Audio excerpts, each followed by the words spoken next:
नमस्कार, मी डॉक्टर बंडोपाध्याय निर्मल, छातीरोग तज्ञ, Surabhi hospital Nashik. Bronchitis म्हणजे काय?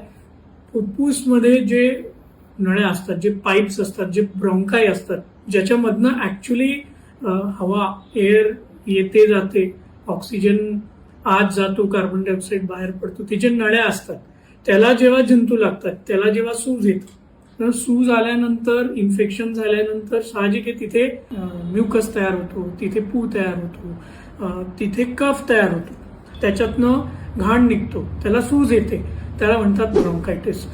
तर ब्रॉन्कायटिस, सायनुसायटिस मोर ऑर लेस आपल्याला असं एक्सरे मध्ये प्रूव्ह करणं मुश्किल असतो. क्लिनिकल डायग्नोसिस करायला लागतो आणि इलाज करायला लागतो. जेव्हा पेशंटला ह्या ज्या सिम्पटम्स आहे त्याच्यावरचे सिम्पटम्स व्हायला लागतात, की खूप हेक्टिक ताप असतो, थंडी ताप असतो, अशक्तपणा असतो, त्याची ऑक्सिजन कमी व्हायला लागतो, खोकलामध्ये खकारा खूप पडतो, रक्त पडायला लागतो आणि अशक्तपणा होऊन जातो, बीपी कमी होऊन जातो, खूप ताप असतो, अशा पेशंटला उचलून आणायला लागतो. अशा पेशंटची जेव्हा एक्सरे केली जाते तर अशा पेशंटला फुफ्फुसमध्ये, म्हणजे फक्त ब्रॉन्काय नाही तर फुफ्फुसमध्ये जे अल्व्हिओलाई असतात, जे ज्या भागात ऍक्च्युली ऑक्सिजन कार्बन डायऑक्साईडची ट्रान्समिशन होते, त्या भागात जेव्हा इन्फेक्शन, इन्फ्लेमेशन, पू आणि सूज तयार होतो, त्याला म्हणतात निमोनिया. निमोनिया झाल्यानंतर पेशंटला ऍडमिट करून इलाज करायला लागतो.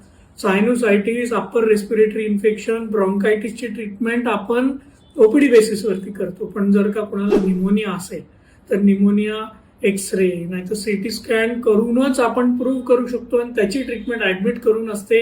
त्याचे गाईडलाईन्स आहे, छान आपण गाईडलाईन फॉलो केला तर 3 ते 5 दिवसात पेशंट बरा होतो. Bronchitis, sinusitis, upper respiratory infection OPD बेसिसवरती घरीच बरे होतात. तर हा खूप मोठा डिफरन्स आहे ब्रॉन्कायटिस आणि निमोनियामध्ये. ब्रॉन्कायटिस मोर ऑर लेस घरी नीट होतात, पण जेव्हा कोणाला निमोनिया असतो तो थोडंसं डेंजरस कंडिशन असतो, क्रिटिकल कंडिशन असतो, अशा रुग्णांना ऍडमिट करून इलाज करायला लागतो, आयव्ही अँटीबायोटिक्स द्यायला लागतात, प्रूव्ह करायला लागतात की त्यांना व्हायरल इन्फेक्शन आहे का बॅक्टेरियल निमोनिया आहे, टिपिकल आहे, अटिपिकल आहे. कधी अशा रुग्णांना ब्रॉन्कोस्कोपी करून पस काढून त्याचं चाचण्या करून ट्रीटमेंट करायला लागतो. तर ह्या तिन्ही आजाराची ट्रीटमेंट भिन्न आहे आणि त्याच्यासाठी पल्मोनॉलॉजिस्ट, चेस्ट फिजिशियनकडे जाणं खूप आवश्यक आहे. पण मग अतिशय सिम्पली हे सगळे आजार बरे होऊ शकतात. फक्त अंगावरती काढू नका, लवकर डॉक्टरला अप्रोच करा. थँक्यू.